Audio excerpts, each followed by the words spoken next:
હતી. મહત્વના સમાચાર તમને જણાવી દઈએ ધ્રાંગધ્રાથી સમાચાર વચ્ચે એક મહત્વના સમાચાર સામે આવી રહ્યા છે. ધ્રાંગધ્રાના જીવા ગામે જૂથ અથડામણ બાદ ફાયરિંગ.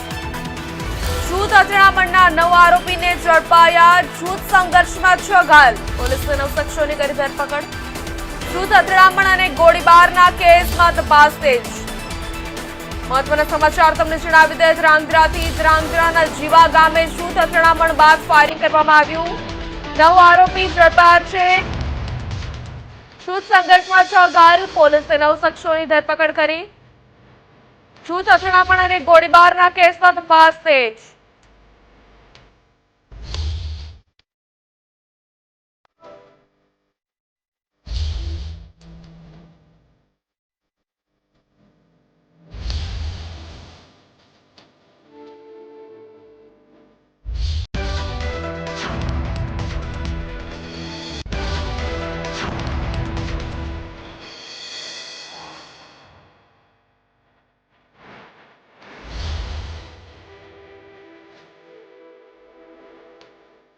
સમાચારમાં આગળ વાત કરીએ તો સુરેન્દ્રનગર ધ્રાંગધ્રાના જીવા ગામે 2